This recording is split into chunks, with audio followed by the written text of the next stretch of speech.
Thanks very much. My talk is a little bit different.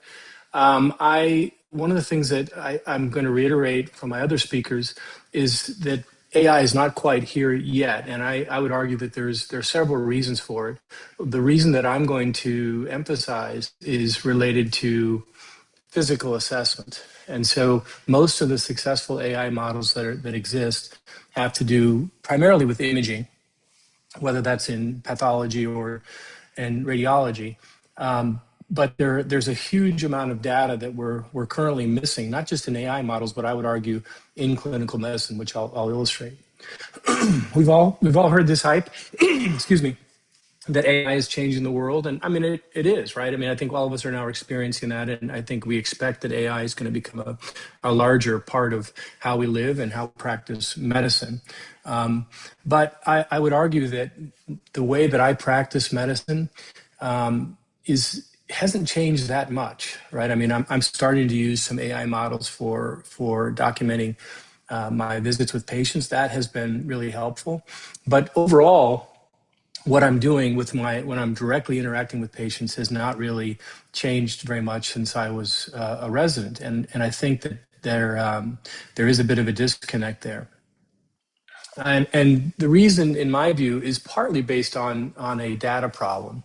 And so one of the things that my lab did quite a bit of, obviously was to develop predictive models, right? And we had to build these large data sets.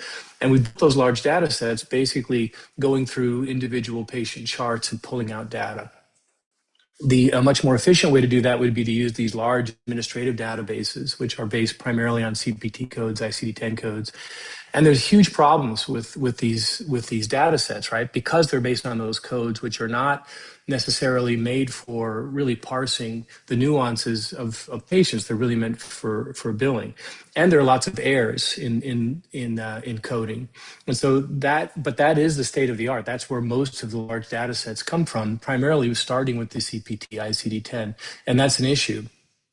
And so previously, I would argue, well, the essence of medicine, really, you've got to be able to get into the chart. You've got to be able to pull out the narrative, and that's going to be the key. At least that's what I initially thought. And then the large language model explosion came, and we said, well, gee, we don't necessarily have to develop a natural language processing algorithm to pull things out anymore. We can use large language models. This is really going to be the ticket. And so that's, of course, what lots and lots of medical centers are doing and what have been trying to do. But that begs the question then, how good is the narrative data in the EHR, right? I just said that the administrative data sets have problems. We've published several papers showing those problems. But how good is the EHR itself? Well, ask yourself the next time that you go see a patient, at least in America, the next time you go see a patient and you're trying to find out what, I'll do this, I have a consult, I'll pull up the EHR and I'll try to read a little bit about the patient. So I'll read previous people's notes. And it takes a long time to get to, first of all, an original thought in the note, because most of them are copied and pasted. And it's very difficult to find out what the doctor is actually thinking. What's their assessment and plan? Yet the note is teeming with data. Most of that data is repetitive. They'll put the MRI report, even though the MRI report is available in the EHR. They'll put in pathology, they'll put in labs. All that stuff's already in the EHR, but they put it into their note. A bigger issue is the clinical assessment. So we all use shorthand in the days when we had to write notes, right? Moves all extremities, or all these different things, irregular rate and rhythm, but that's still being used, and it's being copied and pasted from one patient to the next. And you say, all right, well, that's not that big of a deal. Most of us understand what that all means. The problem is if you're putting that into an AI algorithm, it's going to say, oh, well, this person has a regular rate and rhythm, right? That means somebody had to listen to their lungs, which I think often is not the case, and certainly doesn't. If it is the case, they haven't really expressed very much useful information. And so it's very difficult to learn from EHR. And I think that we're going to find that even though we have large language models that might be able to help us parse things out, we're not going to be able to parse things out in this way. So I do think that AI is going to continue to underperform in this setting using this real world data. But beyond that, right? So most of how we practice clinical medicine, it's useful, but it's not quantitative. So look at the Romberg test. I mean, how many of us have seen a patient with spinal cord compression in the cervical spine, but they have no symptoms, right? They had found incidentally they have spinal cord compression. So we're asked them to do the Romberg test, and they're 78 years old, but they're pretty stable, right? But how do how well are we quantifying that? I'll often say, well, why don't you come back? We'll keep a close eye on you, and I'll see him again in 3 months. And I'll have them do a Romberg test again, but is it different than the one before? This is how clinical medicine is, and it's worked for a long time, and it's clearly works in a certain way, but it's not very helpful when you try to put this data into an AI algorithm. And the use case that I'm going to emphasize for my lab are just reflexes. We all take the reflexes frequently, and we love to add little things like a minus or a plus to our grading system. But again, I would say that that's not very it's not very repeatable, right? If you have the resident check the reflex, it's going to be different than what you're getting. And what does it mean? What information is being conveyed by this? And I would say there's a lot of information that we're just leaving because we have no way of assessing or pulling that physiologic data. And right now, the wearable world is being led by companies. And many, many times, I think we've all experienced patients coming in and they want to tell us about the data they have, their steps and their variation in their heart rate, all these different things. And the companies basically have come from the perspective of collecting passive data. It's interesting. It's unclear how useful it will be. Certainly, some people are starting to look at rhythms, heart rate rhythms, and that may be useful. But they're trying to find correlations. And the advantage of going directly to the consumer is that there's widespread use, and you have lots of data. The disadvantage is you're collecting passive data, and so that really provides a ceiling.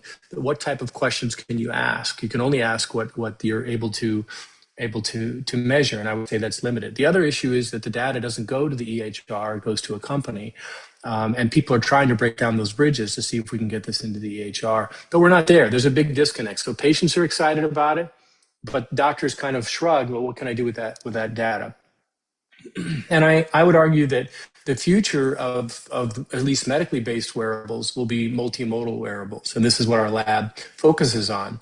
And so what the difference here is, rather than collecting data passively, we're sending energy into patients, such as acoustic energy, which is the example I'm going to go over.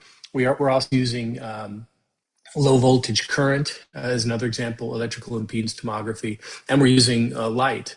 And so the idea here is when you're sending energy into patients, you can adjust the frequency of the energy depending upon what you're trying to discern from the patient. And so that raises the ceiling on what you're able to ask and what you're able to quantitate from the physiologic patient assessment. Let's go back to reflex as an example. Again, the idea of being able to repeatedly measure and quantitate a reflex, I would argue, is useful if you really look into what the reflex is providing. Let me just give you that example. So in this particular example, and one of the focuses of my lab is using acoustic energy. And this is somewhat where the AI comes in, because when you think about acoustics, when you're sending sound into tissues, some of it's reflected straight back. And that's how diagnostic imaging of acoustics is used, but that's not really what our lab is doing. We're using a different frequency. A lot of our energy is passing through the subjects. And when that acoustic energy is passing through, say, a tendon or a muscle, it's sometimes refracted, or it's scattered, and then in some cases it's transmitted. And so all of that depends on the geometric properties of the tissue, the mechanical properties of the tissue, or the pathologic properties of the tissue. So this starts to become an incredibly complex data problem. Huge amounts of data pulling out of this, and we're trying to base this on physics. A lot of the people in my lab are able to discern the physics of the acoustic waves. However, this is where AI can help us a bit in terms of understanding some of the signals when it gets beyond our ability to comprehend. So just very briefly, looking at the reflex arc, right? We all remember this from medical school, right? You tap a tendon, and that sends actually two waves down or up a tendon. One of the energies is going perpendicular to the tendon, one is parallel, and they travel at different speeds, and you can gather different information about the mechanical properties of the tendons simply by looking at those mechanical waves that you're generating with your reflex hammer.